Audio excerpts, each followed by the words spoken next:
Llega por fin el día en que la familia decide que es hoy que se van a sacar las rueditas del costado de la bicicleta del hijo. Es hoy. Largo parlamento familiar, se escuchan diversas opiniones, a favor y en contra, pero la definición es que sí, no solamente se van a sacar las rueditas, sino que va a ser el día de los primeros metros de bicicleta libre del pibe. Para el caso, porque es un día muy especial, se constituye una platea VIP constituida por los abuelos, los hermanos, algún tío infiltrado, y aquel que esté en mejor condición atlética se pone al lado de la bicicleta con el ciclista que está presto al pedaleo iniciático y sostiene con diversos estilos. Está el estilo cogote, estilo espalda o asientito. Bueno, comienza la cosa. Expectativa, ustedes también, ¿no? Caminito, caminando, trotecito, y ya cuando viene el galope, la mano que sostenía deja de sostener y los primeros metros empiezan a ser transitados. En esos segundos, en esos pocos segundos, pasan un montón de cosas. Volvamos atrás la escena. Imaginemos escena número 1, de dos posibles. La familia, la platea VIP, ¿no? Mirando y diciendo, qué lindo momento, va a poder, Jorgito, vos podés, está buenísimo, vamos, si te caes no pasa nada, seguimos.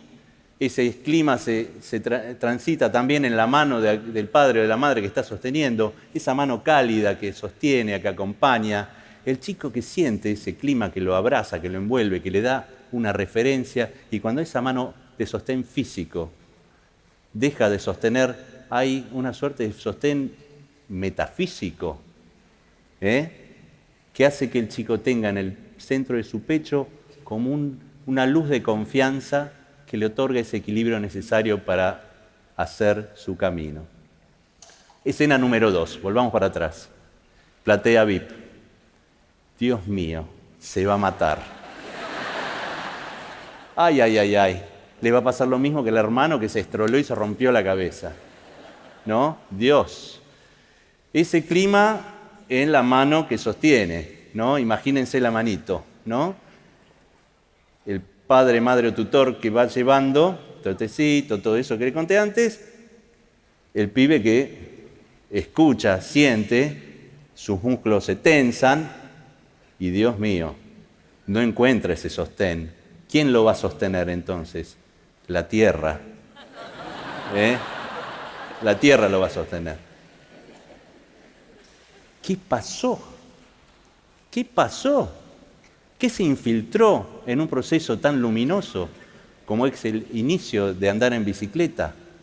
¿Qué pasó en esta segunda escena? Se infiltró el miedo.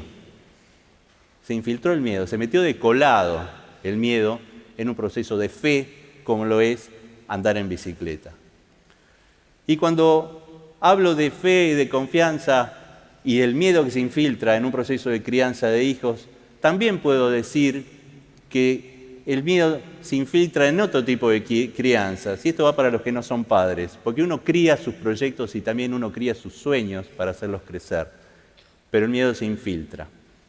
Ese miedo que parapeta, que te congela, ese miedo que hace que a la hora de criar estemos más dispuestos al control y buscar la seguridad que a educar para la libertad y para la creatividad.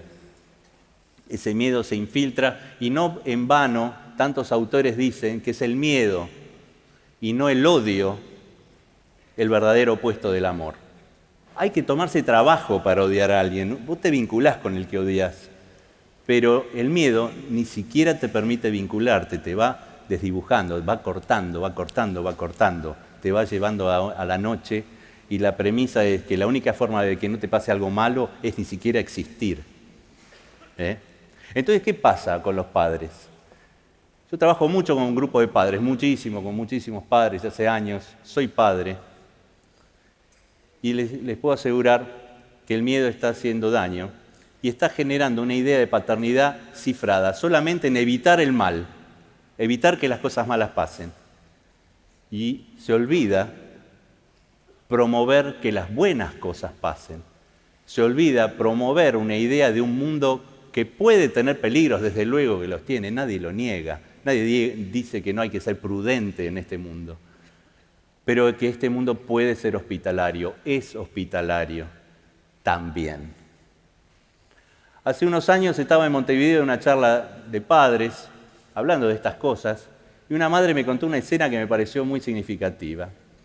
Me contó que alquiló una casa muy linda al lado de una laguna, idílico todo, casa linda, lagunita, muellecito, barquito, todo copado. Va con sus hijitos, su marido, todo lindo, ve la laguna, tiembla y llama a los chicos, los pone ahí sentaditos y le dice: chicos, no se acerquen al agua, no se metan adentro del bote, no jueguen ahí cerca, no suban al muelle, y así un montón de cosas, al punto que el más grande, el de 9 años, le dice: pará, mamá, no nos des ideas.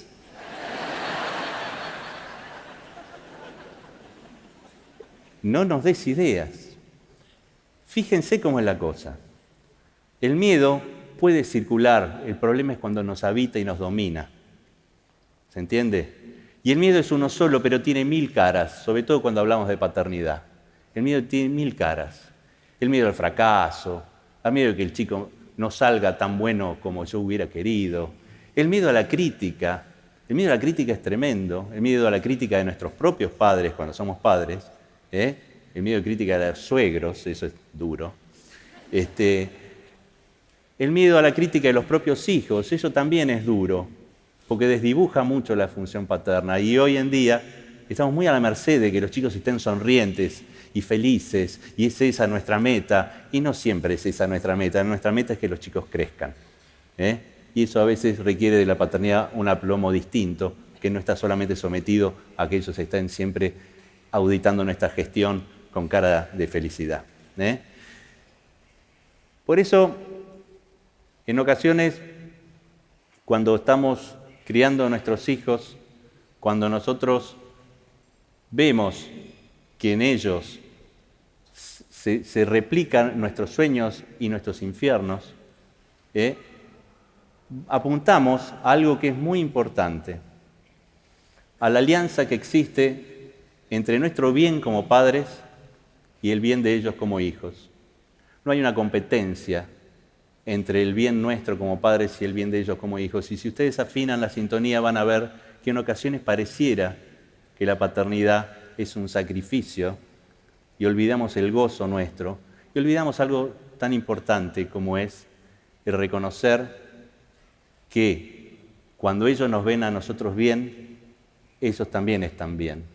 Cuando ellos ven que podemos tener miedo, pero que no nos quedamos solos frente al miedo, ellos se alegran y se regocijan. ¿Cómo salimos de la trampa del miedo? ¿Cómo salimos de este brete del miedo? Hay una cuestión muy compleja que tiene que ver con algo que dije hace un ratito, que el miedo siempre tiene razón. De hecho, el miedo tiene razón y es lo único que tiene. Es lo único que tiene. El miedo es irrefutable porque siempre algo puede andar mal. Entonces, cuando los chicos nos ven nutriéndonos, saliendo de la trampa del miedo, les hace bien. ¿Y cómo salimos de la trampa del miedo? No luchando contra él, porque, viste, no hay que darle a nivel racional, porque siempre algo puede andar mal.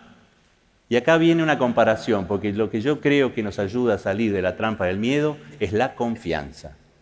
Y la confianza, al igual que la luz, tiene un origen misterioso, pero existe. Tiene un origen misterioso, pero existe. Y no está cifrada en algo que está por venir, es algo que ya existe, pero que tenemos que abrir para ver. Y la luz, mire, les voy a contar una escena que viene de la sabiduría oriental que va a explicar mejor lo que quiero decir. Si nosotros ponemos dos habitaciones contiguas, una iluminada y otra oscura, y horadamos una de las la pared que divide ambas, ¿qué va a pasar? Es la luz la que va a pasar a la oscuridad. No es la oscuridad la que pasa hacia la luz. Y esa es una imagen que no solamente para este tema, para muchos temas, si quieren, atesórenla, porque es de enorme utilidad. No son equivalentes. La luz se define porque es, y la oscuridad por ausencia de luz. No tiene entidad propia, al igual que el miedo. Por eso cuando nosotros estamos a oscuras, tememos. Y no es luchando contra la oscuridad que vamos a salir de ese temor, sino que es encendiendo la luz. ¿Y cuál es la luz? De los padres. ¿Qué tenemos nosotros como recursos? Lumínicos, si se quiere así. Bueno, tenemos nuestra propia historia. Si estamos acá, hemos hecho algo bien. No solamente el listado de cosas negativas. No. Recordemos que estamos acá plantados porque algo bueno habremos hecho. También está que estamos ahí, tenemos ese problema. Y si tenemos ese problema, si llamamos problema a un hijo, vieron que el chico es más que un problema, recordémoslo. Es una bendición. ¿Se acuerdan? Dale, por favor. Bueno, porque dicen, el problema de mi hijo es un problema. No, tu hijo es tu hijo, tiene problemas. ¿Viste? Bueno, no digo por si se olvidaron.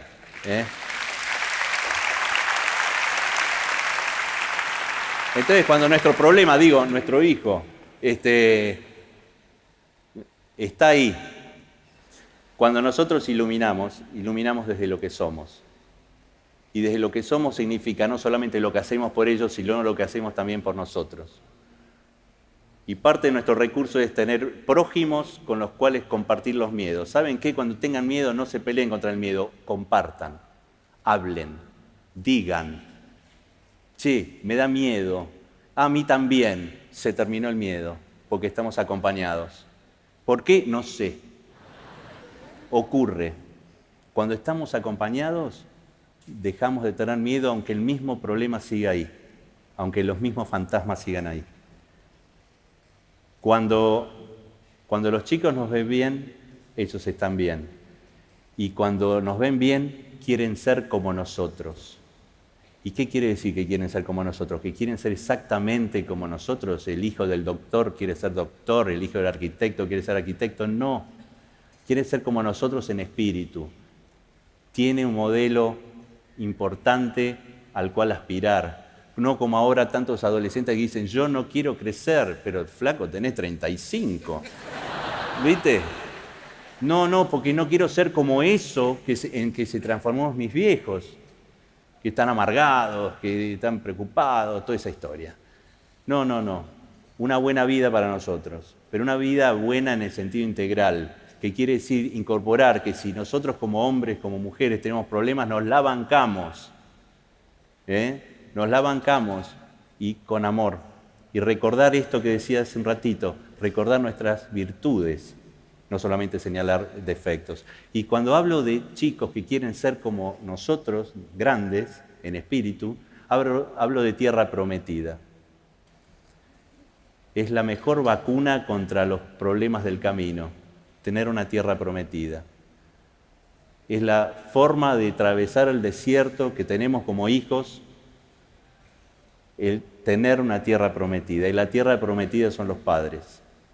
Cuando hay una tierra prometida es difícil, mucho más difícil, que el hijo se desvíe y se vaya al pasto, se vaya a la cuneta. Ahí hay algo a lo cual el chico quiere llegar. Y en tal sentido, hay una imagen que me conmueve mucho siempre, que metaforiza lo que es la paternidad. Y es la imagen del faro. El faro, los faros, esos que están en la costa, esos que están ahí en los lugares difíciles de la costa, para en la noche oscura ofrecer un punto de luz. Un puntito de luz que, según dice la canción, cada 12 segundos palpita y palpita y palpita y siempre está ahí. No va el faro hacia el navío para rescatarlo, no, pero ofrece su luz, esa luz que como padres, con nuestra propia vida y nuestro propio amor, ofrecemos. palpita esa luz. El navegante está en la noche, no sabe dónde está, pero ve esa luz y se sabe acompañado. Ya no tiene miedo. Esa luz palpita, está ahí. Es el punto de equilibrio. Igual que el chico de la bici, es el punto de equilibrio. Cuando ve esa luz, el navegante se referencia, entiende, y a partir de ese punto, con su propio velamen, con su propio timón y maquinaria, emprende el derrotero hacia su destino. Gracias.